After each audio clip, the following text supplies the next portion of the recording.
MDH की हल्दी मिर्ची धनिया करे कमाल। ये रंग दे, ये खुशबू दे, ये तीखा, ये कम पड़े। क्या निराला MDH मसाला। MDH की हल्दी मिर्ची धनिया करे कमाल। ये रंग दे, ये खुशबू दे, ये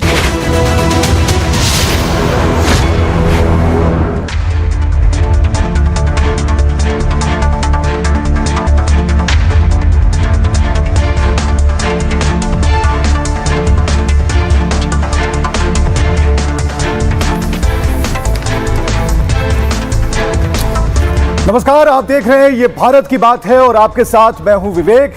देश का नंबर 1 शो है, इसलिए बराबर कहता हूं कुर्सी की पेटियां जरूर बांधे रखिएगा। लेकिन सबसे पहले कौन सी ऐसी खबरें होंगी जो इस 1 घंटे के दौरान इस साल 3 जुलाई से शुरू हो रही है अमरनाथ यात्रा।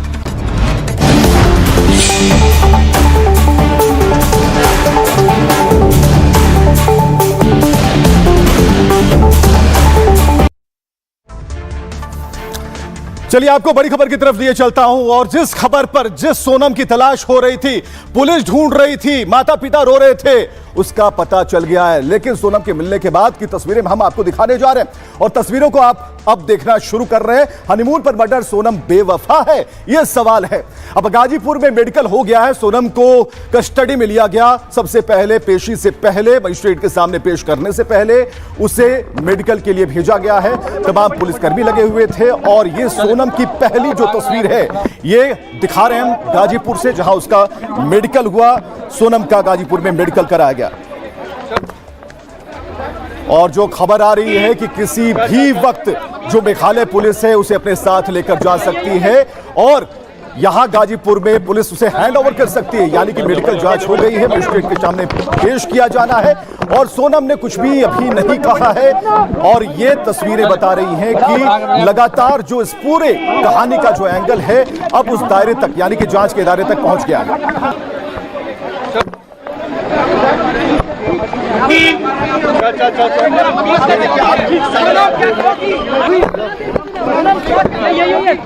तो 17 दिन लग गए और 17 दिन बाद आखिरकार ये गुमशुदगी और मर्डर की जो मिस्ट्री थी वो उसका खुलासा हो गया। सब कुछ साफ हो गया। सोनम कहां थी उसे तलाशा जा रहा था, लेकिन अब पता है कि सोनम कहां है। सोनम को आपने देखा कि पुलिस कस्टडी में है, उसका मेडिकल कराया जा रहा। तस्वीरें हम आपको दिखाने जा रहे हैं और तस्वीरें जब आप देखेंगे तो आपको पता चलेगा बहुत ही अच्छी खुशहाल जिंदगी के लिए लोग आगे बढ़े। और ये वो स्पॉट है जहां राजा की लाश मिली थी। यानी ये कहानी यहीं से शुरू होती है। एक हनीमून का प्लान बनता है, सोनम उसे बनाती है, प्लान करती है और डेस्टिनेशन था मेघालय का शिलोंग और यहीं पर इन खूबसूरत वादियों में घूमने का प्लान था। चलिए अगली तस्वीर में आपको दिखाता हूं और यहीं पर राजा का शव मिलता है, उसकी लाश मिलती है। लेकिन जो कपड़े हैं वो बता रहे थे कि कुछ ना कुछ सोनम के साथ हुआ और ये कहानी कैसे कैसे बदलती है रूपरेखा, वो हम आपको बता रहे हैं। सोनम के कपड़े मिलते हैं, राजा का शव मिलता है, इसके बाद की कहानी आगे बढ़ाते हैं तस्वीरों के जरिए। रो रो कर परिजनों का बुरा हाल था। पुलिस उधर खोजबीन कर रही थी, उस इलाके में लाश तलाश रही थी, सोनम को तलाश रही थी।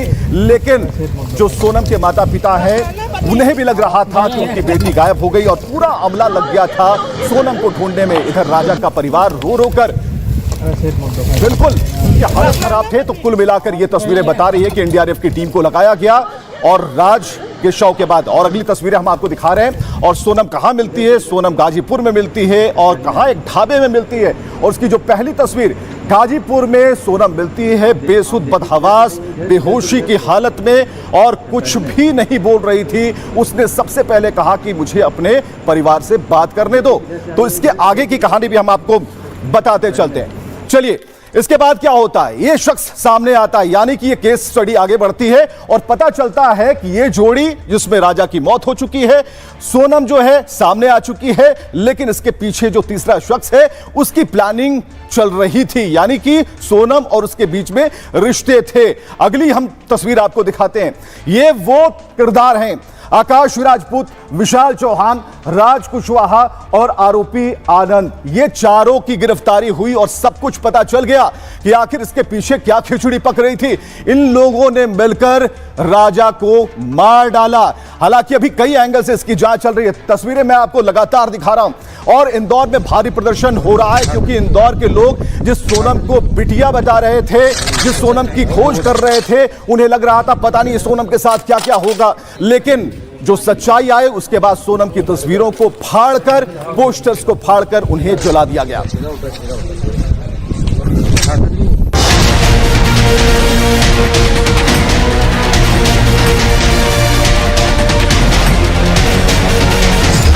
देश में जिस कपल के मर्डर और किडनैपिंग को लेकर भारी सस्पेंस और सवाल उठ रहे थे, उसमें बहुत बड़ा और चौंकाने वाला खुलासा हुआ है। राजा के मर्डर के बाद जिस सोनम की तलाश चल रही थी और जिसके इंसाफ के लिए सीबीआई जांच तक की मांग उठ रही थी, वो सोनम मेघालय से 1100 किलोमीटर दूर यूपी के एक ढाबे से मिली।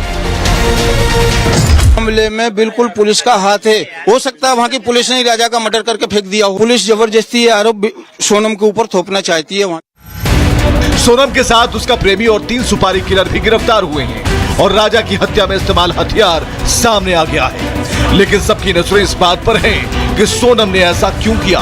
जिस सोनम के लिए कल तक इंदौर से मेघालय और दिल्ली तक इंसाफ और तेज तलाश की मांग उठ रही थी, अब उसके खिलाफ गुस्सा और बवाल है। आरोप लग रहे हैं सोनम ही बेवफा है और सोनम ही कातिल है।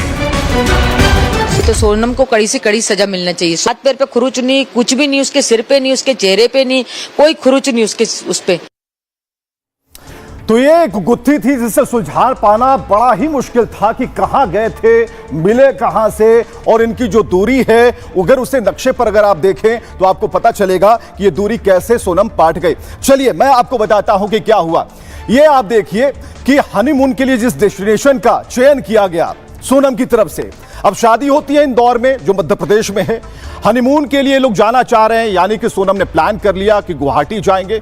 दूरी आपने देख ली 1100 से अधिक किलोमीटर की दूरी। अब देखिए सरप्राइज हनीमून ट्रिप उस बीच बन जाता है कि हम शिलोंग भी चलेंगे, यानी मेघालय जाएंगे, यानी कि 100 किलोमीटर का रास्ता और भी तय करेंगे। तो ये दूरी तय, यानी कि पहले से 1100 किलोमीटर। और जो सोनम है वो मिलती कहां से है? वो मिलती है शिलोंग में नहीं, बल्कि मिलती है गाजीपुर उत्तर प्रदेश में, यानी कि किलोमीटर 1100 और जोड़ लीजिए। लेकिन सवाल इस बात को लेकर के है कि आखिर सोनम पहुंची कैसे, किसने पहुंचाया और इसके पीछे और क्या रहस्य। हम आपको बताते हैं क्या रहस्य है। रहस्य हम आपको बताने जा रहे हैं। शिलोंग में हनीमून बनाने गए राजा के मर्डर की गुत्थी सुलझ गई है। राजा की पत्नी सोनम रघुवंशी पर हत्या की साजिश का आरोप है। सोनम रघुवंशी ने पहले ही मर्डर का प्लान बना लिया था और राजा के परिवार के मुताबिक सोनम ने ही हनीमून का प्लान बनाया। सोनम ने ही राजा और अपनी टिकट गुवाहाटी तक बुक कराई। राजा ने पहले हनीमून पर जाने से मना कर दिया था, लेकिन सोनम की जिद पर राजा तैयार हुआ। सोनम और राजा पहले गुवाहाटी पहुंचते हैं, इसके बाद अचानक शिलोंग का प्लान बन जाता है। मर्डर का प्लान सोनम के दिमाग में तैयार था। हत्या को कहां अंजाम देना है यह भी पहले से तय था। हत्या के बाद कहां जाना है, क्या करना है, यह भी तय था। सोनम के प्रेमी ने कॉन्ट्रैक्ट किलर से संपर्क किया। सोनम का प्रेमी खुद शिलोंग नहीं पहुंचा, लेकिन इंदौर से कॉन्ट्रैक्ट किलर के वो संपर्क में था। सोनम ने कॉन्ट्रैक्ट किलर को लोकेशन की जानकारी दी कि हम लोग कहां हैं, और गाइड के मुताबिक सोनम राजा के साथ 3 और लोग थे, जैसा कि गाइड ने बताया। और बड़ी ही चालाकी से सोनम ने वापसी का टिकट नहीं कराया था। राजा की मां के मुताबिक सोनम ने वापसी का टिकट नहीं कराया, लेकिन उनके मन में कई गलत ख्याल आ रहे थे। परिवार के मन में सोनम अपने पति की हत्या कर देगी वो सोच भी नहीं पा रहे। 20 मई को दोनों हनीमून पर मेघालय गए थे और 2 जून को राजा का शव एक खाई में मिला था। उसके बाद सोनम रघुवंशी लापता थी, उसे तलाशा जा रहा था। और चलिए मैं आपको बता रहा हूं कि इसमें जो सोनम के पिता हैं वो क्या कह रहे हैं और राजा की फैमिली क्या कहती है, देखिए। सोनम को कड़ी से कड़ी सजा मिलना चाहिए। सोनम के साथ कितना ग्रुप है, कितना नहीं है, ये आगे सब पता चल जाएगा। कौन कौन मिला, कहाँ से मिला था, ये तो हमको संख्या पहले हो गई थी कि 2 जने सोनम के साथ यहाँ से गए हैं, मगर हमने विश्वास नहीं किया था। हाथ पैर पे खुरुच नहीं, कुछ भी नहीं, उसके सिर पे नहीं, उसके चेहरे पे नहीं, कोई खुरुच नहीं उसके उस पे। शिलोंग जाने की प्लानिंग भी सोनम ने ही करी थी। सोनम ने करी थी, सोनम ने टिकट करवाई थी। राजा ने बोला अभी नहीं जाएंगे, अपन घूमने बाद में जाएंगे। तो सोनम ने बोला मैंने टिकट करवा ली, अब देखते तुम क्या बोलते हो। तो राजा ने बोला मम्मी अब टिकट हो गई, अब मैं क्या करूँ। तो मैंने की चले जा बेटा। और वापसी का टिकट नहीं करवाया। वापसी का टिकट नहीं करवाया सोनम ने। तो वापसी का क्यों नहीं करवाया? तो मैंने राजा से यही बोला बेटा वापसी का टिकट क्यों नहीं है। तो बोले मम्मी उधर क्या पता क्यों नहीं है। तो मैंने उनकी मम्मी से बोला, तो उनकी मम्मी ने क्या बोला कि वो इधर से घूमते घूमते आएंगे। ये खुलासा हुआ है कि सोनम घंटों बात करती थी रात से। ये मेरे को नहीं पता। मैंने तो है ना जो होटल के बाहर देखा उसको मैसेज करते हुए हटाते हुए, ये सब दिख रहा उसमें। वो सीसीटीवी फुटेज। हाँ बस वो ही देखा मैंने। अब ये नहीं मालूम किसको कर रहे। राजा तो अपने उसमें मगन था, सूट के पास जा रहा था, कहीं सामान ले रहा था। उसने हेलमेट क्यों नहीं लगाया? उसने हेलमेट क्यों लगाया? ढाबे पे सोनम खुद पहुंची हो, पुलिस ने नहीं ढूंढा। गोविंद ने मेरे से बोला कि पापा बच्ची मिल चुकी है और फलानी जगह सुरक्षित है और पुलिस वाले वहाँ पहुंच गए हैं, उनकी कस्टडी में उसको ले लिया है उन लोग। और आज भी अभी भी उसको खतरा है और पुलिस जबरदस्ती ये आरोप सोनम के ऊपर थोपना चाहती है। वहाँ की वो खुद फ्री फंड होकर बचना चाहती है। ये मामले में बिल्कुल पुलिस का हाथ है। हो सकता है वहाँ की पुलिस ने राजा का मर्डर करके फेंक दिया हो। मैं ये बोल रही हूँ। बड़ी बात कह रहे हैं। हाँ क्या कह रहे हैं आपकी पुलिस ने? हाँ, वहाँ की पुलिस ने भी उसका राजा का मर्डर करके खाई में फेंक दिया हो। ऐसा क्यों करेगी? क्योंकि राजा के पास रकम थी। अच्छा। हाँ, सोनम के पास भी रकम थी। मैं सीबीआई की मांग कर रहा हूँ। जब तक सीबीआई की मांग जांच नहीं होगी, जब तक उस केस का मैं पीछा नहीं छोड़ूंगा। तो दोनों ही परिवारों के अपने अपने तर्क हैं, दोनों अपने अपने तर्क दे रहे हैं। कोई बता रहा है कि ये बहुत याद कर देने जैसा है, लेकिन सोनम का परिवार मानने को तैयार नहीं। मैं आपको तस्वीरें दिखा रहा हूं, सीसीटीवी फुटेज दिखा रहा हूं। इस सीसीटीवी फुटेज को जब आप देखेंगे तो इसमें लगेगा कि जो सोनम है काफी बेचैन दिख रही है, किसी से फोन पर बात करने की कोशिश कर रही है और लाल कार यहीं पर पास में खड़ी है। यानी कि सोनम किसी से बात करना चाह रही थी, नेटवर्क नहीं मिल पा रहा था, इधर से उधर जा रही है। और राजा जो स्कूटी के पास बैठा, स्कूटी पर बैठा हुआ है, उससे काफी दूर पर तकरीबन 10 से 15 मीटर दूरी पर वो जाती है, बात करती है। लेकिन देखिएगा इसमें, जब आप आगे एक लाल गाड़ी को देख पा रहे हैं और ये गतिविधियां कहीं ना कहीं सोनम को पता थी कि क्या प्लान का कौन सा हिस्सा कब होने वाला है, कब कौन अंजाम देने वाला है, ये सारी चीजें हो रही थी। चलिए अगली तस्वीर में आपको दिखाता हूं। और अगली तस्वीर में जब आप देखेंगे सोनम रघुवंशी जो अपना जैकेट खोलती हैं और स्कूटी में रखती हैं, फिर सवाल एक और पैदा होता है कि आखिर जब उन्होंने डिक्की में अपनी जैकेट को रख दिया तो घटना स्थल पर उनकी काली जैकेट कैसे मिली, वहां पर कैसे पहुंची? और सामने लाल गाड़ी दिखती है और जो संदिग्ध हैं उन्होंने चेहरा ढक रखा था और उसके बाद वो आते हैं। हालांकि शिलांग में कहा जाता है कोई चेहरा ढककर नहीं चलता, लेकिन ये लोग ढककर चल रहे थे। तो ये और इसके बाद की तस्वीर मैं आपको दिखा रहा हूं। अगली तस्वीर देखेंगे, इसी कुल्हाड़ी से इसे मारा गया जिसे पुलिस ने बरामद कर लिया है। यानी कि जिस हथियार का प्रयोग किया गया उसे पुलिस ने बरामद कर लिया। लेकिन यह गुत्थी कैसे कैसे आगे बढ़ती है यह भी हम आपको बताते हैं, क्योंकि कड़ी दर कड़ी यह जुड़ती चली जाती है। आइए, राजा की हत्या के लिए सोनम ने एक लंबी प्लानिंग की। पहले से 3 आरोपियों को गुवाहाटी भेजा गया। एक्टिवा किराए से लेकर तीनों ने रेकी की। सोनम लगातार इन आरोपियों को लोकेशन भेज रही थी। राजा से दूर जाकर सोनम आरोपियों से बात कर रही थी। शिलांग में होटल के बाहर सीसीटीवी कैमरे जो लगे थे उन्हीं से इसका खुलासा हो गया। सोनम खुद राजा को सुनसान जगह पर लेकर गई और इस जगह पर पहले से तीनों हमलावर मौजूद थे। सुपारी किलरों के नाम हैं आकाश, विशाल और आनंद। गुवाहाटी से ही हत्या में इस्तेमाल कुल्हाड़ी खरीदी गई थी। आनंद ने राजा पर पहला वार किया था। पोस्टमार्टम रिपोर्ट में पेड़ काटने वाली कुल्हाड़ी से हत्या की आशंका जताई जा रही। मर्डर के बाद सोनम तीनों आरोपियों के साथ गायब हो जाती है। शिलांग से फिर गुवाहाटी जाने का दावा किया जाता और इसके बाद सोनम और तीनों अलग अलग निकलते हैं। हत्या के बाद चेरापूंजी जाने का भी प्लान था। सोनम के कॉल डिटेल से राज तक पहुंची है पुलिस और शादी के बाद भी राज के संपर्क में सोनम थी, लगातार उसके कांटेक्ट में थी। लेकिन जो पर्यटन विभाग के मंत्री हैं मेघालय के, उनका भी तर्क यहां इस पूरे मसले पर सुनना जरूरी है। सुनिए क्या कह रहे हैं वो। Well, as per the SIT investigation, the main accused is Sonam. SIT जांच के मुताबिक मुख्य आरोपी सोनम है। वो 3 अन्य कॉन्ट्रैक्ट किलर के साथ आई थी। उसने खुद को यूपी पुलिस के सामने सरेंडर कर दिया। 3 अन्य लोगों को भी गिरफ्तार किया गया है और उन्होंने भी अपराध कबूल कर लिया है और हथियार भी बरामद कर लिया गया है।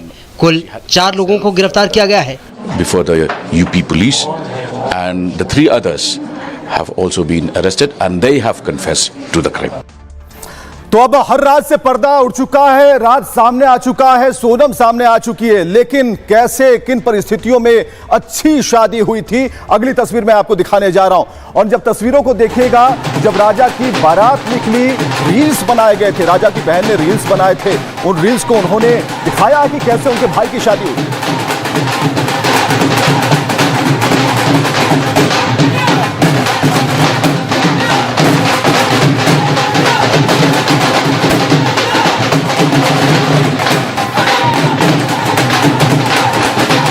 ये तस्वीरें बता बता रही है कि राजा बहुत खुश था, घोड़ी पर सवार था, दूल्हा राजा बना हुआ था और राजा को पता नहीं था कि जहां वो शादी करने जा रहा है उसकी मौत उसे बुला रही है। तो ये तस्वीरें जब राजा की बारात निकली तब की तस्वीरें हैं और राजा खुश नजर आ रहा है, दोस्तों से बात कर रहा है और ये जो रील है वो उसकी बहन ने जारी की।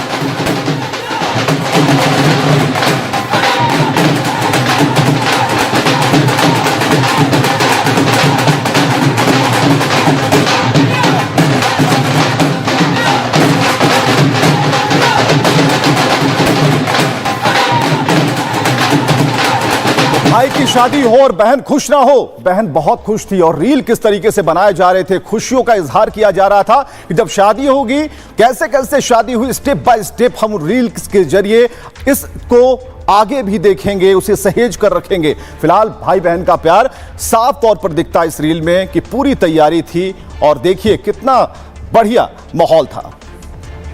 और अगली तस्वीर हम आपको दिखा रहे हैं, सोनम राजा की शादी, सिंदूर दान किया जा रहा है, सबसे पवित्र मौका होता है, लेकिन चेहरे पर आप देखिए मायूसी छाई हुई है। यानी कि राजा तो खुश था लेकिन सोनम खुश नहीं थी शादी से। वो मना कर सकती थी लेकिन मना उसने नहीं किया, लेकिन चेहरा बता रहा है कि वो काफी दुखी थी इस शादी से। अगली तस्वीर मैं आपको दिखा रहा हूं और ये तस्वीरें आप देख पाएंगे। यहां पर अब जो रस्म है वो कन्यादान का रस्म है, लेकिन इस वक्त भी आप देखेंगे हाथों में हाथ है लेकिन चेहरे पर कोई मुस्कान नहीं है। तो कुल मिलाकर जो सोनम है वो इस शादी से बहुत दुखी थी, इतनी दुखी थी कि उसने पूरी तरह से इसकी प्लानिंग कर ली कि राजा को रास्ते से हटा देना है। आइए मैं आपको बताता हूं। तो इंदौर के राजा रघुवंशी मर्डर केस में चौंकाने वाला खुलासा हुआ। पत्नी सोनम ने अपने प्रेमी राज के लिए पति राजा का मर्डर करवा दिया। सोनम ने शादी से पहले ही राज की हत्या का प्लान बनाया था और यह प्लान उसने अपने प्रेमी राज कुशवाहा के साथ मिलकर बनाया। प्लान था कि राजा के मर्डर के बाद सोनम कुछ दिन फरार रहेगी और फिर जब मामला ठंडा हो जाएगा तो राज उसके पास पहुंच जाएगा। राज सोनम से 5 साल छोटा था लेकिन दोनों में लंबे वक्त से अफेयर था। दरअसल सोनम के पिता के इंदौर में प्लाईवुड की एक फैक्ट्री है। सोनम पढ़ाई के बाद पिता के इस कंपनी में काम करती थी। सोनम कंपनी में एचआर हेड थी और राजा बिलिंग विभाग में एक मैनेजर था और यही दोनों में मुलाकात होती है, दोस्ती होती है और प्यार हो जाता है। सोनम राज के प्यार में किसी भी हद तक जाने को तैयार थी। राज हैसियत में सोनम और उसके परिवार से काफी नीचे था और पीछे था। बताया जाता है कि राज की सैलरी 20 से 25 हजार रुपए प्रति महीने थी, जबकि सोनम की सैलरी लाखों में थी। पिता करोड़पति हैं, इसलिए जब परिवार ने सोनम की शादी कारोबारी राजा से तय की तो तैयार ना होने के बाद भी सोनम ने रिश्ते से मना नहीं किया। उसने शादी तो राजा से कर ली लेकिन उसका प्यार और रिश्ता राज से था। सोनम मौका खोजने लगी कि कैसे रास्ते से राजा को हटाया जाए और राजा की मां ने अब अपने बेटे के मर्डर को लेकर एक बड़ा दावा कर दिया। कहा कि बेटा कहता था कि सोनम मुझ में दिलचस्पी नहीं दिखा रही, वो तो शादी करने में हिचकिचा रहा था, हम लोगों के मनाने पर माना। वो कहीं घूमने भी नहीं जाना चाहता था, कहता था अभी बिजनेस में बिजी हूं। तब सोनम ने ही हनीमून के लिए नॉर्थ ईस्ट का टिकट बुक करा दिया और इसके बाद चलिए और जो राजा का भाई है वो क्या कह रहा, विपिन क्या कह रहे हैं और सोनम की मां क्या कह रही है, दोनों सुनिए। जो राज कुशवाहा का जो नाम आ रहा है, ये राज कुशवाहा का नाम तो मैंने सुना है, सोनम के मुझसे सुना मैंने है और गोविंद रघुवंशी से मुझसे सुना मैंने है, क्योंकि इनकी ही कंपनी में काम करता था वो, उसका नाम इसमें इन्वॉल्व हो रहा कभी है। तो कुशवाहा कौन है? राज कुशवाहा इनकी ही कंपनी में कहीं काम करता है, कोई एम्प्लॉयर है, तो इसका नाम तो सुना हुआ मैंने है। तो इसका नाम इसमें आ रहा कभी है, तो फिर हो सकता है सोनम इसमें इन्वॉल्व हो सकती है। अच्छा, तो बाकी बातें सारी इसमें जो है, सोनम इसमें जब तक बात नहीं करते खुलासा नहीं हो पाएगा ज्यादा अधिकतर। तो आपने राज कुशवाहा का नाम सुना है? नाम सुना राज कुशवाहा किसके मुंह से? सोनम के मुंह से सुना, गोविंद के मुंह से सुना, दोनों के मुंह से सुना मैंने। क्या बताते थे? हमारा एम्प्लॉयर है, बात करते काम की, ये सामान लाना, वो सामान करना, वो चीजें माल भेजना, वो चीजें करती है, बच्चे चलते हैं लोगों की। क्या जानकारी आपके शुरुआत में आई? बस यही कि बिट्टी मिल गई है और वहाँ पे है और मैं जाऊँगा, बस मेरे पास। ये गोविंद ने आपको? हाँ बस। अच्छा, आप लेकिन एक और चीज आ रही है। अच्छा, दूसरा पहलू ये कि शादी हंसी खुशी से, मतलब राजी सहमति से? सब राजी सहमति से हुई। पहले से दोनों एक दूसरे को जान रहे थे, फिर ऐसा कदम क्यों उठाया? अब मेरे को क्या मालूम, वो तो जब होएगा, जब वो हो सके सामने वाला उल्टा लगा रहा इल्जाम। अभी सब जांच होगी, जब पता पड़ेगी हमको। आखिरी बार आपकी बात कब हुई थी सोनम? वही 23 तारीख को। अच्छा, 23 तारीख को ही आखिरी बात हुई थी, इनका कहना है। तो सोनम के परिवार वालों को आपने देखा कि हमारे सहयोगी लगातार उनसे बात करने की कोशिश कर रहे हैं, लेकिन ऐसा लग रहा है कि कुछ बोलना नहीं चाहते। राजा की मौत हो चुकी है और ये एक बस खबर बन चुकी है। लेकिन इसके बाद क्या होता है, इनकी पोस्टमार्टम रिपोर्ट सामने आती है जिसमें यह पता लगता है कि बहुत सारा खून बह गया है, इस वजह से राजा की मौत हो गई। और इस रिपोर्ट में इस बात का खुलासा होता है। हम आपको बताते हैं कि आखिर पोस्टमार्टम रिपोर्ट में और क्या क्या खुलासे हुए हैं। तो राजा रघुवंशी की पोस्टमार्टम रिपोर्ट में बड़ा खुलासा होता है। राजा की हत्या धारदार हथियार से की गई। उसके सिर पर 2 गंभीर वार किए गए थे। एक वार सिर पर हुआ था आगे की तरफ, दूसरा वार सिर के पीछे से किया गया था और सिर पर दोनों घाव बहुत ही गहरे थे। सिर पर गंभीर वार की वजह से उनकी मौत हो गई। राजा के सिर पर गहरे चोट के निशान थे। राजा का शव वेसाडोंग फॉल्स के पास मिला था और सोनू की अंगूठी और गले की जो चेन थी जो उन्होंने पहन रखी थी वो गायब थी। इसके बाद हत्या की आशंका जताई जाने लगी। इसके बाद खून से सना एक चाकू मिला सबसे पहले, बाद में एक रेनकोट भी मिला था। तो इसके बाद राजा का जो शव है बरामद कर लिया गया है आसपास के इलाके। चलिए अब हम आपको बताते हैं कि जो सोनम के जो परिजन हैं उनसे जब हमारे सहयोगियों ने बात करने की कोशिश की, उन्होंने कहा इस पर कोई कमेंट नहीं करेंगे। देखिए सर, सोनम को लेकर सर क्या कहना चाहेंगे? सर, इतनी सनसनीखेज वारदात क्या आपको अंदाजा था? सर एक मिनट सर, आपका रिएक्शन। आप हटिए सर, आप हटिए। तो देखिए फिलहाल सोनम के घर वाले हैं जो फिलहाल कुछ भी कहने से बचते हुए नजर आ रहे हैं। कैमरे एक पर लगातार घर का दरवाजा भी बंद है, पूरे गली में देखिए सनसनी फैली हुई है। लेकिन सवाल वही है अभी तक कि गाजीपुर तक कैसे पहुंची सोनम, जिस तो तस्वीरें में हम देख पा रहे हैं। और इसने काले रंग की पैंट और काले रंग की शर्ट पहन रखी है। ऐसा लग रहा है कि कोई बहुत बड़ी घटना इनकी जिंदगी में हो गई। क्या यह दिखावा था? चलिए हम आपको अगली तस्वीर दिखाते हैं। जिस काशी ढाबे, गाजीपुर में एक काशी ढाबा है, वहां काशी चाय जो जहां पर बेची जाती है चाय, वहां पर लोग पीने के लिए आते हैं, वहीं पर वो आती है और बोलती है कि मुझे फोन करना है, अपने परिवार वालों से बात करना, अपने भाई से बात करनी है। तो काशी ढाबा जहां से सोनम पकड़ी जाती है, इसके बाद सोनम की खबर मिलते ही काशी ढाबे के पास पुलिस पहुंच जाती है, आनन फानन में पहुंचती है कि सोनम को जल्द से जल्द वहां से रिकवर करना है। पुलिस की टीम वहां पर पहुंचती है। तो सोनम को जिस तरीके से पुलिस लेकर जाती है, उसके बाद सोनम को हिरासत में लेकर पुलिस जो है आगे की कार्रवाई में जुट जाती है। उसका मेडिकल कराया जाता है, जिसकी तस्वीरें आप देख पा रहे हैं। यहां पर सोनम रघुवंशी जो कि आरोपी है यहां खड़ी है और पोस्टमार्टम रिपोर्ट तो उसका राजा का आया, लेकिन उससे पहले सोनम का मेडिकल कराया गया है। लेकिन सबसे बड़ा सवाल है कि शिलांग से लेकर गाजीपुर तक कैसे पहुंची। जरा इससे नक्शे के माध्यम से आप देखने की कोशिश करें मेरे साथ कि कैसे पहुंची है गाजीपुर तक, इतनी बड़ी यात्रा कैसे की है। चलिए मैं आपको बताता हूं शिलांग से गाजीपुर कैसे पहुंची। अब जरा देखिए, 17 दिन से सोनम रघुवंशी की कोई खबर नहीं थी। उसकी आखिरी जो तस्वीर और लोकेशन थी वो मेघालय थी। फिर 9 जून को रात के 1 बजे कैसे गाजीपुर पहुंच गई। मेघालय से गाजीपुर की जो दूरी है करीब 1100 किलोमीटर है। असम बिहार के रास्ते वाराणसी हाईवे से गाजीपुर तक जा सकते हैं और यूपी से बहुत से ट्रक वाराणसी हाईवे होकर गुजरते हैं और यही ट्रक असम से भी भाड़ा लेकर वापस यूपी आते हैं। हो सकता है कि सोनम इसी तरह किसी ट्रक से आई हो या फिर कोई साथी सोनम को कार से यहां लाया हो। खबर है कि पुलिस से बचने के लिए सोनम रात में सफर करती थी। तो क्या सड़क के रास्ते सोनम शिलांग से गाजीपुर पहुंची, यह सवाल है। सोनम का ननिहाल उत्तर प्रदेश के पूर्वांचल में बताया जाता है। हो यह भी सकता है कि वो छिपने के इरादे से यहां आई हो। मेघालय से असम के रेलवे स्टेशन की दूरी ज्यादा नहीं है और यह भी हो सकता है कि सोनम ट्रेन से असम से वाराणसी आई हो और फिर किसी दूसरे साधन से गाजीपुर पहुंच गई हो। तो क्या गाजीपुर में उसका कोई साथी भी था या फिर गाजीपुर के रास्ते वो कहीं और जाना चाहती थी। तो क्या प्रेमी और 3 आरोपियों के गिरफ्तार होने पर वो डर गई थी और इसलिए गाजीपुर में उसने सरेंडर कर दिया। तो कई तरह के सवाल हैं, लेकिन जो पुलिस अधिकारी हैं वो क्या कह रहे हैं, उनकी जो जांच में जो कुछ भी बातें सामने आई हैं अब हम आपके सामने रख रहे हैं। सोनम द्वारा स्वयं ही अपने परिजनों को सूचित किया गया था कि वो काशी ढाबा जो बनारस गाजीपुर मार्ग पर स्थित है वहाँ मौजूद है। उनके परिजनों ने इंदौर पुलिस को सूचना दी और इंदौर पुलिस ने गाजीपुर पुलिस को बताया। गाजीपुर पुलिस ने तत्काल लगभग 3:30 बजे सुबह सोनम को बरामद किया।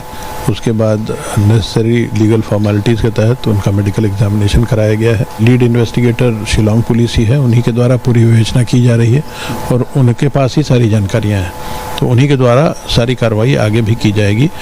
यूपी पुलिस से जो भी असिस्टेंस की आवश्यकता होगी वो हम प्रोवाइड करेंगे। तो राजा और सोनम की जो कहानी है उसमें कौन कौन से ऐसे ट्विस्ट हैं जिसे जानना जरूरी है, और अभी भी आपको लगता है और हमें भी ऐसा लगता है कि अभी बहुत कुछ है जो निकलकर बाहर आना जरूरी है। चलिए आइए फिलहाल जो चीजें आई हैं उसे हम समझाते हैं आपको। राजा मर्डर केस में सोनम के दावे से एक नया ट्विस्ट आता है। सूत्रों के मुताबिक सोनम ने किडनैप करने का दावा किया। सोनम खुद को आरोपी नहीं पीड़ित बताती है। शिलांग से अपहरण कर लिए जाने का दावा किया उसने, और सोनम के मुताबिक उसे एक कमरे में बंद कर रखा गया। शिलांग में उसके साथ लूटपाट की घटना हुई और लूटपाट के दौरान उसकी पति की हत्या कर दी गई, ऐसा उसका दावा है। इसके बाद अपहरणकर्ताओं ने उसे गाजीपुर छोड़ दिया। सोनम का यह दावा पुलिस के दावे से बिल्कुल उलट है। सोनम सच बोल रही है या फिर बचने की कोशिश कर रही है? क्या सोनम पुलिस को गुमराह करने के लिए एक नई कहानी बता रही है? सोनम के दावे को लेकर पुलिस इसकी जांच कर रही है। सवाल उठ रहे हैं कि क्या सोनम राज नेपाल जाने वाले थे? ये सवाल क्योंकि सोनम हर रोज अपना लोकेशन बदल रही थी। गाजीपुर से नेपाल बॉर्डर 266 किलोमीटर दूर है और गाजीपुर पहुंचने से पहले राज की गिरफ्तारी हो जाती है और राज के पकड़े जाने के बाद से सोनम सामने आती है। तो पुलिस जो है हर एंगल से इस पूरे मामले की जांच कर रही है। और अब हम आपको बताते हैं कि जो राजा सोनम केस है इसमें जो ढाबा मालिक है, ढाबा मालिक ने एक बड़ी जो कह सकते हैं चाबी पकड़ा दी। उसने इन्फॉर्म किया कि सोनम कहां है और इसके बाद से कलई खुल सी गई। जरा देखिएगा। 1 बज रहे थे, हम यहीं पे थे, उधर वो पीछे से आती हैं, फिर वहाँ पे कुछ लोग बैठे रहते हैं फैमिली मेम्बर, उनसे कुछ हेल्प मांगती है, मतलब मोबाइल तो नहीं देते हैं। फिर वो मेरे पास आती हैं, बोलती हैं भैया अपना मोबाइल दे दीजिए, कॉल करना है। तो हम वो हमसे फिर हम अपना मोबाइल उनको देते हैं, वो अपने फैमिली से किसी से बात करती हैं, कुछ देर बात ही करती, फिर रोने लगती है। फिर हम उनके फैमिली से बात करते हैं, उनको बताते हैं वो यहाँ पे हैं, इस स्टेट में, इस ज़िले में। फिर कॉल कट हो जाता है, मतलब फिर वो हम उनको पानी देते हैं, वहाँ पे वो जाके बैठ कर पीती हैं कुछ देर बाद, और मेंटली सही नहीं थी। हाँ जी। फिर कुछ देर बाद उनके भाई का भी कॉल आता है, फिर दोबारा बात कराते हैं जी मेरे नंबर पे। फिर उसके बाद उनके भाई जब बोलते हैं कि एक बार लोकल पुलिस थाने को आप इन्फॉर्म कर दीजिए, तो हम पुलिस वाले कॉल करते हैं, वो लोग भी आते हैं। कुछ देर बाद 2-2:30 बजे के आसपास उनको लेके चले जाते हैं। तो ढाबे पर बहुत तेजी से पुलिस पहुंची। उन्होंने अब आरोपी को पकड़ लिया था अपने हाथ में, लेकिन जो पकड़े गए 4 आरोपी थे उन्हें भी उनका मेडिकल कराया गया है। तस्वीरें आप देख पा रहे हैं। मेडिकल के लिए उन लोगों को ले जाती हुई पुलिस यहां पर साफ तौर पर दिखती है। ये तीनों आरोपी देखिए राजा के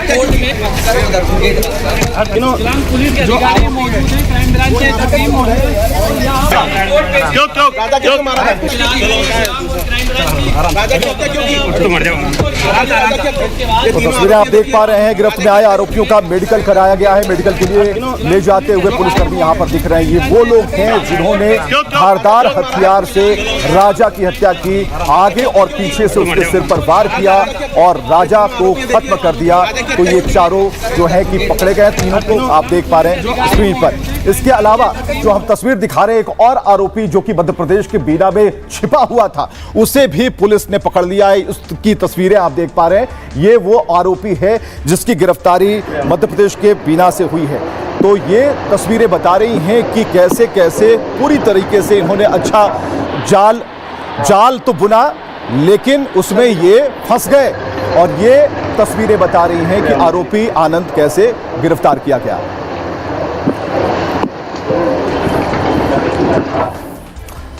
तो हत्या के कितने किरदार हैं, ये बात आपको समझ में आ रही होगी। कुल मिलाकर 4 किरदार हैं, लेकिन ये किरदार कैसे कैसे इस अंजाम तक पहुंचा देते हैं ये भी समझिए। पहली जो तस्वीर है वो राज कुशवाहा की है। सोनम का प्रेमी और मर्डर का जो मास्टरमाइंड है वो यही है। मूल रूप से बिहार का रहने वाला है। कई सालों से इंदौर में रहता था। सुपारी देकर राज ने हत्या कराई। इंदौर से राज की गिरफ्तारी हो गई। दूसरा जो आरोपी है, मर्डरर है, वो है आनंद कुर्मी। ये एमपी के सागर का रहने वाला और कुछ समय से इंदौर में रह रहा था। इंदौर में राज कुशवाहा के संपर्क में था और राजा पर पहला हमला इसी शख्स ने किया। सुपारी किलर के तौर पर पहले से ये तैयार था और मध्य प्रदेश के बीना से इसकी गिरफ्तारी हुई।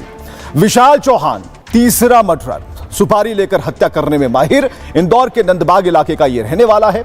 शिलांग तक राजा सोनम के पीछे लगा हुआ था और इंदौर से विशाल की गिरफ्तारी होती है। चौथा आकाश राजपूत, यूपी के ललितपुर का रहने वाला है। सुपारी लेकर हत्या में शामिल होने का आरोप है और आकाश ने हत्या में इस्तेमाल हथियार को छुपाया था। ललितपुर से गिरफ्तारी हुई, इंदौर में पेशी इसकी हो गई। तो चलिए पुलिस प्रशासन इस मसले पर क्या कह रही है, कुछ और बयान आए हैं सामने, देखिए। माननीय जो सीजीएम के न्यायालय से श्री शशांक सिंह सीजीएम साहब है, उनके यहाँ कोर्ट में पेश किया गया है और इसमें 3 आरोपी जिनको अरेस्ट किया गया था उसमें राज कुशवाहा, आकाश राजपूत और विशाल चौहान है।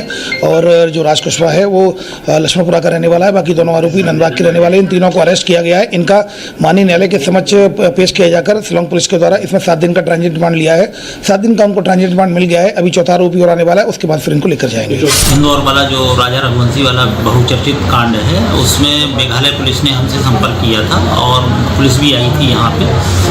और एक घटना में एक आरोपी जो आनंद पटेल नाम है उसका, उसकी लोकेशन बसारी में मिली थी जो खिमलासा थाना अंतर्गत है। तो ज्वाइंट ऑपरेशन में जो है वो पकड़ा गया है और मेघालय की पुलिस उसको आगे की पूछताछ और आगे की कार्रवाई को लेकर के ले गई। तो चौतरफा पूछताछ चल रही है, लेकिन सोनम के घर का हाल क्या है, क्योंकि कल तक वहां पोस्टर लगे थे, लेकिन आज क्या नजारा है वो हम आपको दिखाने के लिए जा रहे हैं। देखिए ये तस्वीरें, सोनम का घर, वहां पर सुरक्षा व्यवस्था काफी कड़ी कर दी गई है और भीतर सोनम के परिवार वाले हैं। तो जिसने चक्रव्यूह रचा, जिसने साजिश रची, अब ये जांच के दायरे में है। लेकिन सोनम के घर के बाहर सुरक्षा बढ़ा दी गई है। इधर सोनम के भाई जो हैं, जैसे ही उन्हें खबर मिली वो गाजीपुर पहुंच गए और उसकी तस्वीरें जहां मीडिया ने उन्हें घेर लिया। क्या पूछना चाहते हैं मुझे एक बार बता दीजिए। अरे साहब मुझे पता होता तो मैं आप लोगों को पहले ही बयां कर देता। अच्छा क्या जानते हैं आप, ये बता दीजिए ना। कुछ भी नहीं जानता। आप क्या पूछना चाहते हैं मुझे? मीडिया से खबर क्या पता लगी आपको? मुझे आइडिया नहीं है। आप उसके बाद से रात को क्या बात हुई? आप लोग ऐसा क्यों पूछ रहे हो? आपकी बहन 17 दिनों से गायब थी, इसकी खबर थी आपको? नहीं थी। ढूंढ रहा हूँ 17 दिनों से। पिछले 17 दिनों से आपने क्या क्या किया है? सोनम ने पूरा सर्च करा है, पुलिस वालों के साथ घुमा हूँ, पूरा सर्च करा है। आपको कौन है, क्या बात है, क्या मांग करता है पुलिस वालों से, क्या मांग कर रहे हैं शिलांग पुलिस? तो सोनम का परिवार कुछ नहीं कह रहा, सोनम के भाई कुछ नहीं कह रहे, कोई कुछ बता नहीं रहा। ये पूछा जा रहा कि आप हमसे सवाल क्यों पूछ रहे हैं, लेकिन सवाल है कि आगे सोनम का क्या होगा। देखिए, हनीमून पर मर्डर केस की चर्चा पूरे देश में हो रही है। पति सोनम और उसके प्रेमी राज पर हत्या का आरोप है। आरोपियों पर बीएनएस धारा 103 और धारा 238 लग सकती है और हत्या के मामले में जो धाराएं हैं 103 लग सकती है। इसमें मौत की सजा से लेकर आजीवन कारावास हो सकता है। अगर अपराध जघन्य है और समाज के लिए खतरनाक है तो ऐसे मामले में आरोपियों को फांसी की सजा भी हो सकती है। बीएनएस की धारा 238 सबूत मिटाने के लिए लगाई जाती है और इस धारा के तहत आरोपी को 7 साल तक की सजा हो सकती है। चलिए, जो सोनम के भाई हैं उन्होंने कुछ नहीं कहा, लेकिन बार बार पूछे जाने पर यह जरूर कहा कि आप हमसे यह सवाल क्यों कर रहे हैं। हालांकि जो परिवार है वो चुप है। सुनिएगा। मुझे थोड़ा मेरी बहन से मिलने दीजिए। अगर उसमें उसकी कोई गलती होती है उसे फांसी लगा दी जाए। गवर्नमेंट जो भी आदेश देगी वो हमें मंजूर होगा। 4 बार ऐसा देखा था गली में अपने को। अब हाँ, नौकर है, काम करता था उनके यहाँ तो आता था, बाकी ऐसा कुछ लगा नहीं। और जिस रोज वो डेड बॉडी आई थी उस रोज हम शमशान गए थे, तो वो 4 व्हीलर से गए थे, तो 4 व्हीलर में ये खुद चला रहा था गाड़ी। वो तो आज फोटो देखी जब मालूम पड़ा कि ये वही आरोपी है। किसी को भरोसा नहीं हो रहा है कि सोनम ऐसा कर भी सकती थी। पड़ोसियों को आपने सुना, उसे विश्वास नहीं हो रहा है क्योंकि उन्होंने देखा है करीब से सोनम को। अब आइए आपको बताते हैं कि कौन कौन से हत्याकांड इस साल हुए हैं। इस साल मेरठ में दिल दहलाने वाला भी मर्डर हुआ था, आपको जरा याद दिला रहे हैं। मुस्कान ने प्रेमी के साथ मिलकर पति सौरभ का मर्डर कर दिया था। फिर दोनों ने सौरभ के शव के कई टुकड़े किए थे, उन्हें एक नीले ड्रम में सीमेंट के साथ भर दिया था। हत्या के बाद दोनों घूमने हिमाचल गए थे। बाद में दोनों गिरफ्तार हो गए, अब जेल में बंद हैं। मेरठ में सांप काटने वाला ड्रामा भी आपने देखा। कुछ दिन पहले मेरठ से सांप काटने वाला मर्डर सामने आया और वहां पर पति अमित के शरीर के पास पत्नी ने जहरीले सांप रखवा दिए ताकि लोगों को लगे कि अमित की मौत सांप काटने से हुई है। लेकिन जांच और पोस्टमार्टम रिपोर्ट से सच्चाई सामने आ गई। अब रविता ने प्रेमी के साथ मिलकर पति की वहां पर हत्या कर दी। एक घटना और आपको याद दिलाते हैं। बिजनौर में रेल कर्मचारी का मर्डर हुआ था। पिछले दिनों बिजनौर में एक रेल कर्मचारी दीपक की मौत हो गई थी। पहले तो पत्नी शिवानी ने कहा कि दीपक को हार्ट अटैक आया, लेकिन पोस्टमार्टम हुआ तो पता चला कि गला दबाकर हत्या की गई और प्रेमी के साथ मिलकर शिवानी ने ही मर्डर को अंजाम दिया था। तो ये कहानी है और इस तरीके से इन घटनाओं को और भी ताकत मिल जाती है और कई ऐसी फेहरिस्त सामने है जिसमें आप कह सकते हैं कि देश में ऐसी घटनाएं लगातार बढ़ती जा रही हैं। लेकिन क्यों बढ़ रही हैं ये मनोचिकित्सक बता पाएंगे बेहतर तरीके से। फिर इन ऑब्सेशन, ऐसी औरतें फिक्सेट हो जाती हैं इमोशनली या सेक्सुअली अपने लवर की तरफ। उनका आइडिया जो होता है कि अपने हस्बैंड को छोड़ के अपने पार्टनर के साथ एक नई जिंदगी शुरू करेंगी, वो उनका ऑब्सेशन बन जाता है। स्पेशली अगर उनका जो लवर है वो वेट करने को तैयार नहीं होता या फिर वो कमिटमेंट का प्रूफ डिमांड करता है, उन केसेस में ये जो अपने हस्बैंड्स को देखती हैं as a obstacle between freedom and fantasy. ऐसी औरतों को लगता है कि उनके हिस्से का पैसा चला जाएगा या उनके हिस्से की प्रॉपर्टी उनके हाथ से निकल जाएगी, या उनको ये डर रहता है कि उनका पार्टनर उनके राज को फाश कर देगा, तो भी वो मर्डर प्लान कर सकती हैं। उनके लिए मर्डर एक इजी वे आउट है लाइफ की प्रॉब्लम से निकलने के लिए। अब चलिए आपको अमेरिका लिए चलते हैं। क्या खबर आ रही है वहां से? कल एक छोटी सी तस्वीर आपको दिखाई थी जहां लोग सड़कों पर उतर गए थे, लेकिन हालात अमेरिका के सही नहीं है। वहां पर चीजें अब बिगड़ती जा रही हैं, यानी अमेरिका में हालात बिगड़ चुके हैं। लेकिन तस्वीरें आज की क्या है वो हम आपको दिखा रहे हैं। यह विध्वंसक धुआं दिख रहा है, ये विरोध प्रदर्शन है और इमिग्रेशन पॉलिसी का वहां पर विरोध हो रहा है। लोग सड़कों पर उतर आए।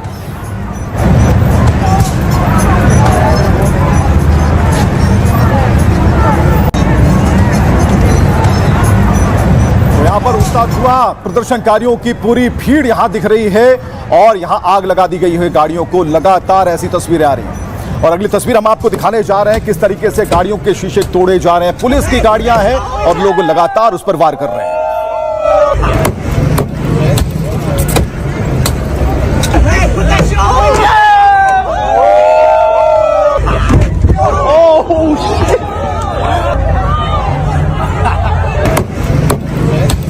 गाड़ियों के शीशे तोड़े जा रहे हैं और उसके बाद गाड़ी के ऊपर पेट्रोल छिड़क कर उसमें आग लगा दी जाती है और इस तरीके से प्रदर्शन कर रहे हैं लोग। और ये इमिग्रेशन पॉलिसी का विरोध है।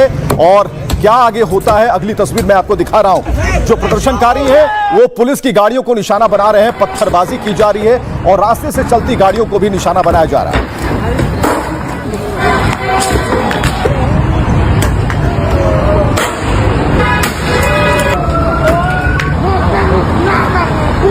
पत्थरबाजी आप देख पा रहे हैं। पुलिस की कई ऐसी गाड़ियां हैं जो वहां पर हालात को नियंत्रण करने के लिए पहुंची थी, लेकिन उन पर हमला कर दिया जाता है और बड़े बड़े पत्थरों से, बोल्डर से उन पर हमले हो रहे हैं।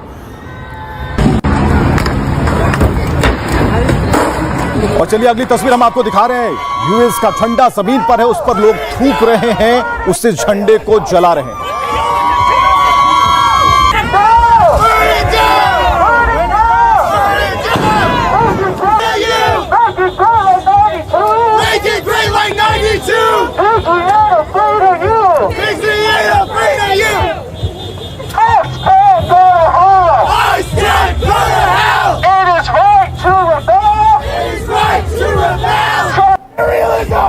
तो लॉस एंजलिस की सड़कों पर कुछ इसी तरह का प्रदर्शन दिख रहा है। झंडे जलाए जा रहे हैं, उन पर थूका जा रहा है। अगली तस्वीरें हम आपको दिखा रहे हैं। एक दो नहीं, कई ऐसी गाड़ियां हैं जिनमें आग लगा दी गई है। प्रदर्शनकारियों ने इसमें आग लगा दी।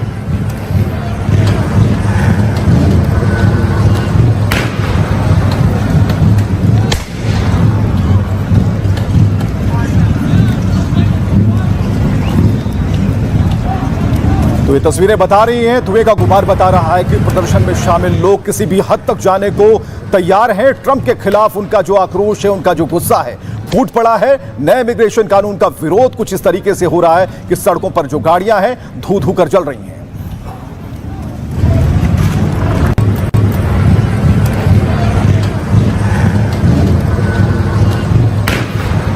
और जो प्रदर्शनकारी हैं वहां पर मैक्सिकन संख्या काफी ज्यादा है और ऐसे में जो प्रदर्शनकारी है गाड़ी पर मैक्सिकन झंडे को लेकर प्रदर्शन कर रहे हैं। आप इन तस्वीरों में देख पा रहे हैं, पीछे से उगता हुआ धुआं, आग लगाई हुई जो गाड़ियां हैं वो साफ तौर पर दिख रही हैं और मैक्सिकन झंडा हाथ में लेकर प्रदर्शनकारी फोटो खिंचवा रहा है।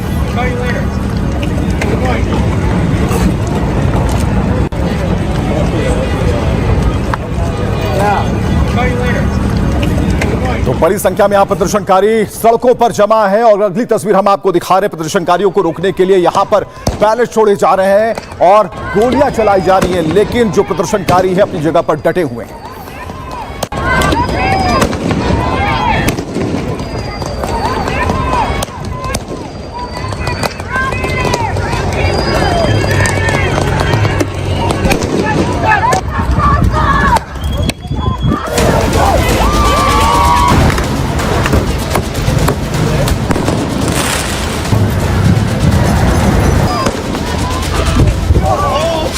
अप्रवासियों के मुद्दे पर अमेरिका में हालात बेकाबू होते जा रहे हैं।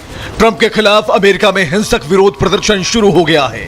कैलिफोर्निया के शहर लॉस एंजलिस पे लोग सड़कों पर उतर आए हैं। सेना और पुलिस के खिलाफ हजारों की भीड़ ने मोर्चा खोल दिया है। पत्थरबाजी के साथ दर्जनों गाड़ियों को आग के हवाले कर दिया गया। हालात पर काबू पाने के लिए ट्रंप ने हजारों नेशनल गार्ड्स को भेज दिया है। तो सवाल इस बात को लेकर है क्या कि अमेरिका में आग क्यों लगाई जा रही है, सड़कों पर लोग प्रदर्शन क्यों कर रहे हैं, लोग क्या चाहते हैं और क्या ट्रंप उनकी बात सुनने को आमादा नहीं है। कई तरह के सवाल हैं और इन सवालों का जवाब अब हम आपको बताने जा रहे हैं कि किस तरीके से जो अमेरिकन हैं, जो वहां मैक्सिकन हैं, उनके बीच में ऐसी क्या बातें चल रही हैं। चलिए मैं आपको बता रहा हूं। ट्रंप के सत्ता में आते ही अवैध प्रवासियों पर एक्शन तेज हो गया। दावा है कि जनवरी से अप्रैल तक 1.5 लाख अप्रवासी वापस भेजे गए। इन अप्रवासियों में दुनिया के कई देशों के नागरिक शामिल थे और अवैध प्रवासियों को लेकर ट्रंप ने बेहद सख्त पॉलिसी लागू की है। ट्रंप की पॉलिसी के तहत हर दिन 3000 गिरफ्तारी का लक्ष्य है और इसे लेकर हर दिन अमेरिकी शहरों में लगातार छापेमारियां हो रही हैं। दावा यह भी है कि हर दिन करीब 1600 प्रवासी पकड़े जा रहे हैं। लॉस एंजलिस में अभी 118 प्रवासियों की गिरफ्तारी की गई थी और इसी गिरफ्तारी को लेकर लॉस एंजलिस में बवाल बढ़ गया। गिरफ्तारी के विरोध में हजारों प्रदर्शनकारी सड़कों पर आ गए, पत्थरबाजी के साथ गाड़ियों को आग लगा दी। कई जगह पर उपद्रव के दौरान मैक्सिको का झंडा लहराता देखने को मिला। लॉस एंजलिस में मैक्सिकन अप्रवासियों की संख्या लाखों में है और यही अप्रवासी अब ट्रंप की नीतियों का विरोध कर रहे हैं। 2023 तक अमेरिका में करीब 1 करोड़ 9 लाख मैक्सिकन थे, जो कि अमेरिका की कुल विदेशी आबादी का 23% तक थे। अब यही अप्रवासी अमेरिका में आगजनी और पथराव कर रहे हैं। हालांकि ट्रंप ने ऐसे लोगों पर कड़ी कार्रवाई के आदेश जारी कर दिए हैं। ट्रंप ने हालात काबू करने के लिए 2000 से ज्यादा नेशनल गार्ड्स उतार दिए और यह पहला मौका है कि बिना गवर्नर की इजाजत के एक्शन हुआ है। ट्रंप ने साफ कर दिया है कि हिंसा फैलाने वाले बख्शे नहीं जाएंगे। तो ट्रंप क्या कह रहे हैं, ट्रंप की नीतियों का विरोध क्यों हो रहा है, ट्रंप ने जो कहा, ट्रंप की जो नीति है उसमें क्यों जो लोग हैं उनसे उनके जो मेंटेलिटी जो है, उनकी जो दिमागी सोच है मैच क्यों नहीं खाती, कहां किस बिंदु पर विरोध हो रहा है, ये सारी बातें हम आपको बताएंगे। लेकिन सबसे पहले ट्रंप को सुनिए।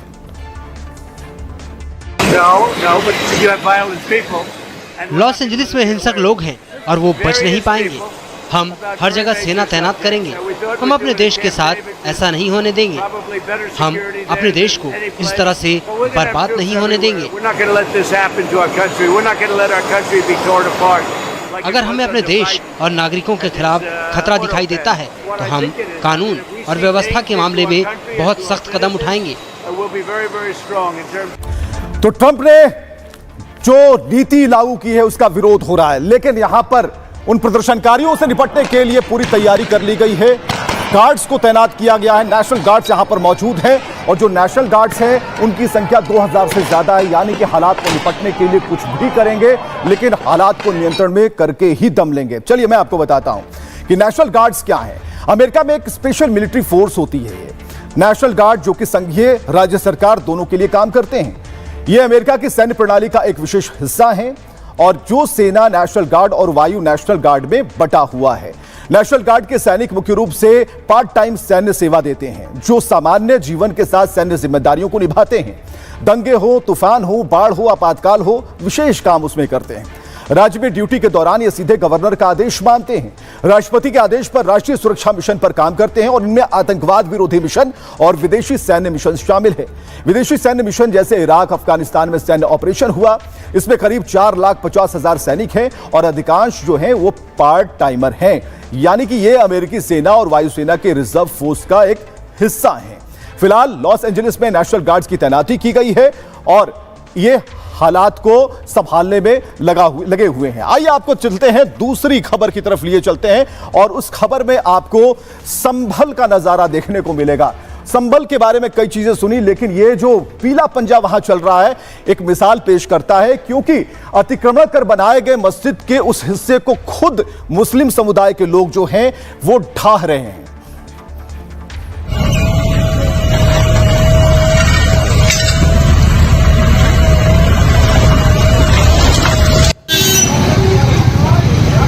उन्हें नोटिस दिया गया था और बताया गया था कि अतिक्रमण के दायरे में यह हिस्सा आता है, लेकिन इतना ही नहीं, एक प्राचीन मंदिर भी वहां है।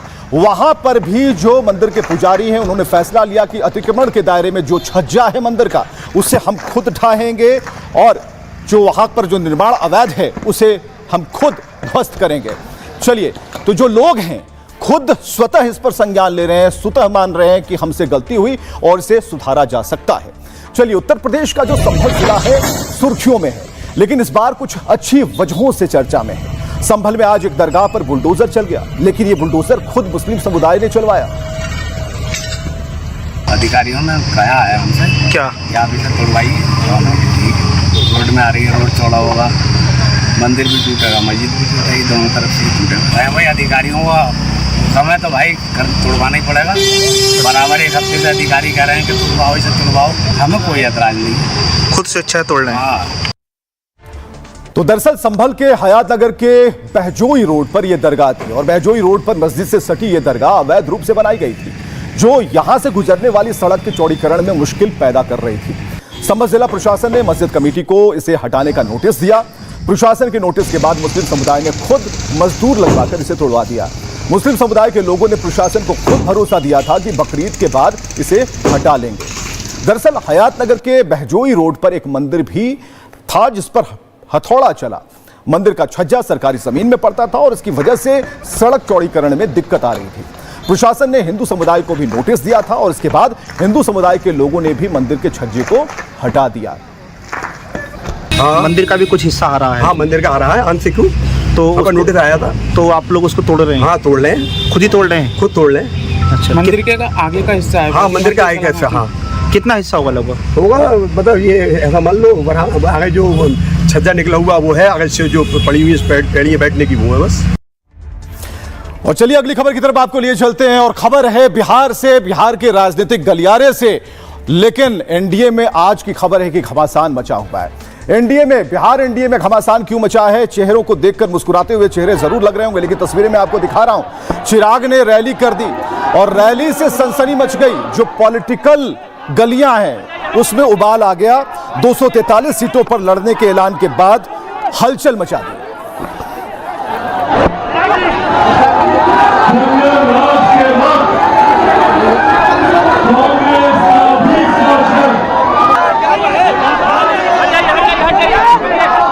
तो चिराग के बाद उपेंद्र कुशवाहा भी बैठे नहीं रहे। मुजफ्फरपुर में एक रैली को संबोधित किया और अपनी मंशा साफ तौर पर बता दी, वो कैसे चुनावी मैदान में जाने वाले हैं और क्या करने वाले हैं। तो मुजफ्फरपुर की रैली में जो उनकी स्थिति है उन्होंने स्पष्ट कर दी। जो भागीदारी है, खासकर सीटों का जो गुणागणित है, अनुपात है, उसे वो बरकरार रखना चाहते हैं और उन्होंने अभी से ही इसे नोटिस कहते हैं कि नोटिस दे दिया है कि भाई इससे कम में हम नहीं मानने वाले। यानी कि बिहार एनडीए में सीट शेयरिंग पर घमासान मच गया है। चिराग पासवान और उपेंद्र कुशवाहा अपनी ताकत दिखा रहे हैं। रविवार को आरा में चुनावी रैली में चिराग पासवान ने बड़ी रैली कर दी और इस रैली में चिराग पासवान ने खुद के चुनाव लड़ने का ऐलान किया। उन्होंने 243 सीटों पर चुनाव लड़ने की बात कही। हालांकि ये नहीं कहा कि अकेले लड़ेंगे, ये भी नहीं कहा कि एनडीए का प्रचार करेंगे। चिराग ने बिहार में सीटों के बंटवारे पर भी बयान दिया। कहा अभी सीटें तय नहीं हुई हैं, जबकि पिछले दिनों खबर आई थी कि एनडीए में सीटों का जो फॉर्मूला है वो तय हो गया। फॉर्मूले के तहत चिराग की एलजेपीआर को 25 से 28 सीटों को मिलना तय माना जा रहा था। खबर है कि चिराग 40 से 50 सीट पर चुनाव लड़ना चाहते हैं। दूसरी तरफ एनडीए के एक और घटक शक्ति प्रदर्शन कर रहे हैं। आरएलएमपी के राष्ट्रीय अध्यक्ष उपेंद्र कुशवाहा ने मुजफ्फरपुर में रैली की और इस दौरान कुशवाहा ने सीट बंटवारे के फॉर्मूले पर खुलकर नाराजगी जताई। रैली में धमकी दे दी उनकी सीटें कम करने की कोशिश ना हो। खबर थी कि उपेंद्र कुशवाहा की आरएलएमपी को केवल 4 से 5 सीटें मिलेंगी और दोनों नेताओं के इस तेवर के बाद संकेत है कि सीटों के ऐलान में देरी होगी। पहले चर्चा थी कि अगले हफ्ते तक एनडीए अपनी सीटों का ऐलान कर देगी। बिहार में विधानसभा की कुल 243 सीटें हैं और अक्टूबर में वहां चुनाव होने वाले हैं। तो ये पूरी और क्या पॉलिटिकल लोग कह रहे हैं, पॉलिटिकल गलियारे से क्या आवाजें आ रही हैं, सुनिए।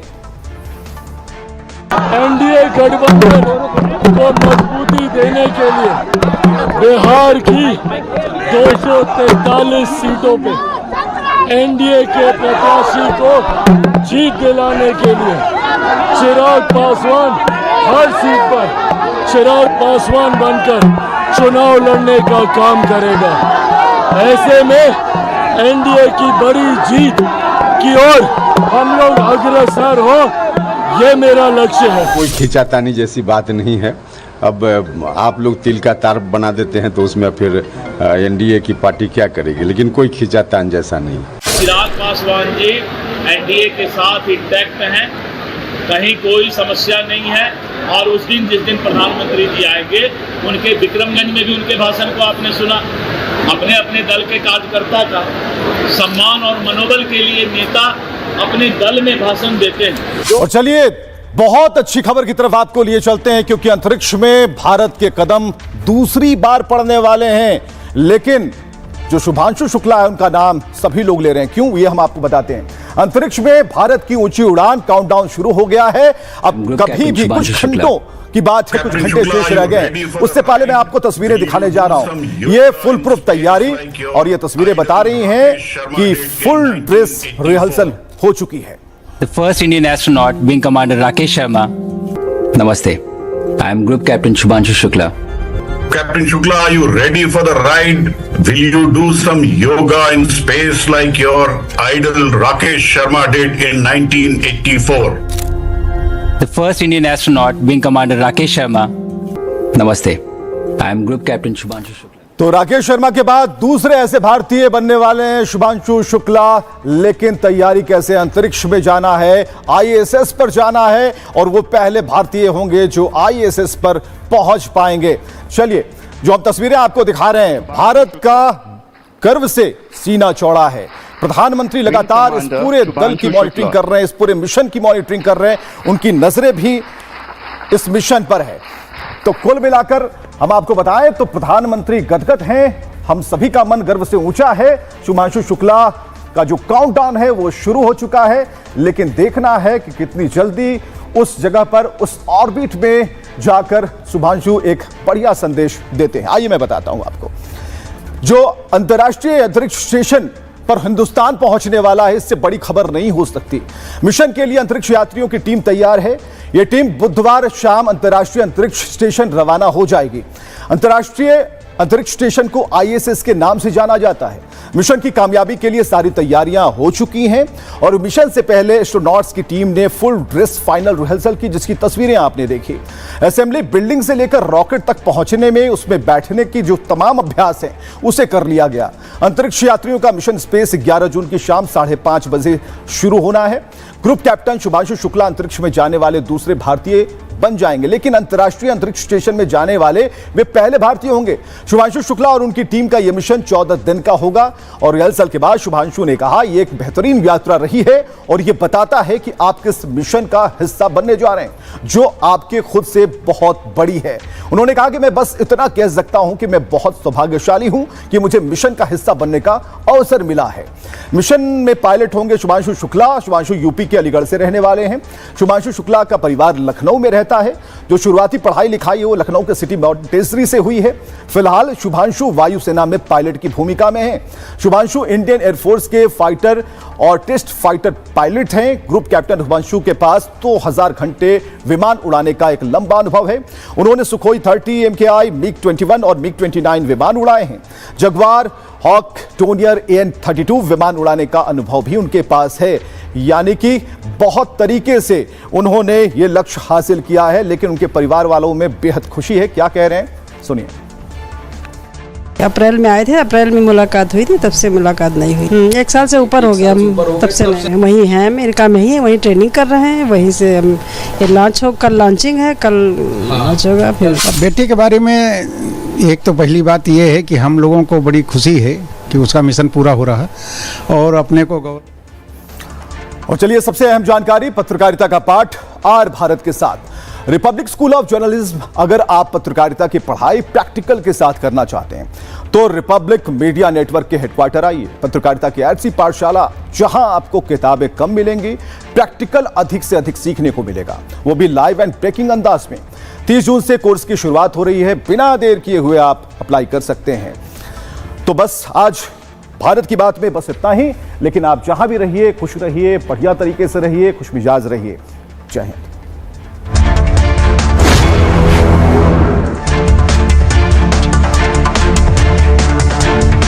बने